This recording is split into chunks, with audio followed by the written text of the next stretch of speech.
Christine, and Taylor Swift's new album, Lover, is out. If you are not aware, I am a huge Taylor Swift fan. Me and T Swift, we've grown up together, so the themes and things going on in her music have matched the themes and things going on in my life from the beginning. She's now been putting out CDs for 13 years. Like, I've been listening to her music religiously for 13 years. Overall thoughts, I love it. I just feel so connected to this album. I felt so connected to Reputation. I felt just so parallel with her thoughts and her life processes. We're just on the same page. I've never bought merch for an artist before online. I've bought it at concerts, but online. Until Reputation. And this was genius marketing. By buying stuff, you got further in line to get better seats for her tour ticket. And so my mind just started to think that way. When the stuff came out for Lover, I immediately was like, oh my god, I love this. You know what? Why not buy it? It's good for me to buy it anyway. It kind of let me convince myself to get it. Because I'm thinking in some weird corner of my brain that it's gonna help me get tickets to her tour. It wasn't until I bought my third piece of merch that I was like, wait a minute. Where's the tour stuff? There is no tour. My mind has been reprogrammed. I've realized that, and I still want to buy more merch because I really love Taylor Swift merch. And I love Taylor. Let's do this. I forgot that you existed. It wasn't my favorite song the first time I listened to it, but the more I went through the album, the more I was like, I like to imagine this song being about Calvin Harris because it just fits that narrative for me. You first listen to the song and it sounds like this happy-go-lucky bop. And you grow to like the melody and you're listening deeper and you hear the lyrics and it's actually really sad. Little snapshot of a relationship going down. And so she's so in love with him and would have done anything for him and supported him in any way, but he wasn't being supportive when she needed support the most. There's so many of these songs on this album that I love the lyrics so much, but the music is distracting to me and I want them stripped down. I love Taylor acoustic. Her stories are so strong. I like to hear them just straight up with her piano or her guitar. I've Really Existed is fun. Moving on to Cruel Summer. This is one that everyone loves, and I don't love it as much, but it grew on me as I listened to it because I started to hear the lyrics. But I was distracted by like the 1989-ness of it at first. It's another story that feels like, to me, the descent of she and Calvin Harris. It's a sadder song, which I love, but it has like this poppy beat. She brings in this motif in Lover with her drunk in the back of the car. I'm drunk in the back of the car. This song is like, I love you and it's bad for me because it's not reciprocated in the way it should be. He looks up, grinning like a devil, it's you. Oh, it's so good. My favorite part of this song is when she's like, I don't want to keep secrets just to keep you, and I love to hear it stripped down. You're just gonna hear me keep saying that. Like, I love to hear this stripped down. Yes, it's a bop and it's grown on me and I like it, but it's not my favorite because I want to hear it stripped down. Track 3, Lover. Ladies and gentlemen. Oh my god, that bridge. Taylor Swift has like the most amazing bridges ever. Lover, I absolutely adore it. The music video, you know, it was very sweet, and then we get to the end and they zoom out with that child. I was fine, and then I was like, oh my gosh! It's Speak Now with a poppier feel. Obviously, I feel that this song is about Joe. Like, I imagine this song coming to her when they first found a place together. Maybe even around the time where she wrote New Year's Day. This song definitely references New Year's Day. You see the glitter on the floor in the music video. She talks about the Christmas lights. It's like we pick up right after New Year's Day with Lover in her story. Lover! This song is going to be the first dance song for so many couples down the line. It is the Taylor Swift version of one of the most famous love songs of all time. You can hear it in the background, the dun dun dun dun dun dun dun dun dun. I had to look up what this song is called because I've heard it so many times, but I never knew it was called Unchained Melody. Why? But you know it. Oh, my darling.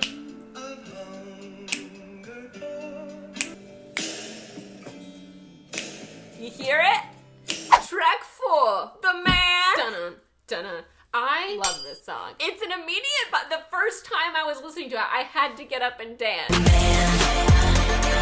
It's such an empowering, inspiring. I love that I'm so sick of running as fast as I can. I love the Leo DiCaprio name drop in it. Track 5. The Archer was the first personal song we got from the Lover album, and I cried listening to it the first time. Another motif we see running through this album is the smoke. My room is on fire, invisible smoke. And for me, the Archer is talking about how hard it is being in the public eye all the time and what that does to your psyche. She puts all those feelings into the perfect words. My favorite part is the bridge. They see right through me. Seriously, how well does this fit with Katniss though? Do you see right through me? I see right through me. She's been the Archer and she's been the prey. All of my enemies started out friends is such a sad line. Track number 6. He's got my heart beat. Skipping on 16th Avenue. I think he knows. This song sounds like it could almost be off Reputation, except it's a little happier, a little peppier. I love the bit where she's like, he's got that boyish look that I like in a man. The lyrics, I feel like, belong in Reputation. And then the beat is 1989, and put it together, and it's like, I'm really close to 5-star in it because I really like it. But the 1989 is like brought it down a little for me, even though I love it. It's really growing on me. I absolutely love the lyric. We can follow the sparks, I'll drive. Miracle smile, indigo eyes, hand on my thigh. We can follow the sparks, I'll drive. I'm raising it to a 4.5. I think he knows is quickly climbing up my favorites list on the Lover album. Track 7! Miss America and the Heartbreak Prince. This is another PTSD from the year 2016 song. On upon first listen, it just passed me by a little bit, and every time I listened to it, I loved it more and more. I love how Taylor can always squeeze her life into a high school metaphor. I really, really love. You play stupid games, you win stupid prizes. Maybe it's the cheerleader in me, but I love the go! You're gonna have a fight, and I know you wanna go. I don't really wanna fight. I think it's absolutely genius. In this song, not only is she talking about, her reputation and all the hate she was receiving, counting down the days to see Joe, but the lyrics really also just capture the feeling at the end of 2019, at least for me. American stories burning before me. I'm feeling helpless. The damsels are depressed. Boys will be boys then, but where are the wise men? Darling, I'm scared. Track 8. Paper Rings. Dun, dun. This song really has an Avril-like feel to me. It reminds me of Avril's Love album. This song is just pure love and excitement for that love. My favorite part is, I want to drive away with you. I want your dreary Mondays. Wrap your arms around me. It's such a get home from a great date and dance around your room song. Track 9. We come to my favorite song on the album.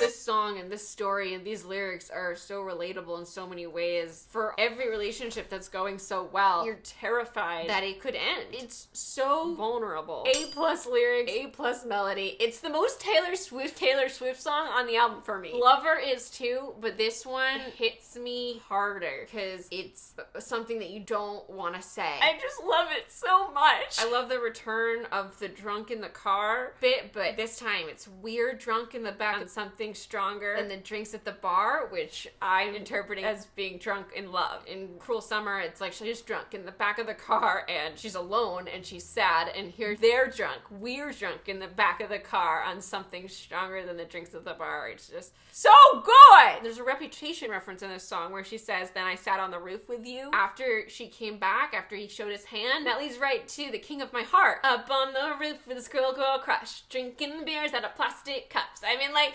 everything connects. It's like we're seeing these different journal entries of her life. They're out of order, but she connects them with these lyrics. It's beautiful. I don't know how many times I've listened to Cornelia Street since this album has dropped. So many, and I've cried so many of those times. Definitely on my top 20 Taylor Swift songs of all time. I haven't made that list, but I want to do that. 10 out of 5 stars. I can't pick a favorite part of this song because every part is my favorite part. I hope I never lose you. I love the piano. Never again. And baby, saying goodbye is death by 1,000 cuts. This is another one that I associate with T Swift and Calvin Harris. To me, it's about a relationship that isn't working anymore, but there's no big reason to break up. And I feel like this has come up in Taylor's songs before, where she's talking about she's not happy, things aren't working, but doesn't know how to leave. And death by 1,000 cuts is death by so many tiny things that have led to the downfall of trust. It took me a couple listens to really get into it, but now I love it. I honestly think that this song song could have been the first single off of Lover, and we'd all be like, oh my god, Taylor Swift, hells yeah. Instead of the reaction we had when Me dropped as the first off the album, we're like, wait, what? Talking about Death by a Thousand Cuts. Chandelier still flickering here because I can't pretend it's okay because it's not. So good. My other favorite line is gave up on me like I was a bad drug. That just screams Calvin Harris to me. Track 11. We can go driving in on my scooter. London Boy. So London Boy isn't my favorite on the album, but it's by no means my least favorite. It's really poppy, but I love the lyrics. I think they're adorable. I love everything that it references in London.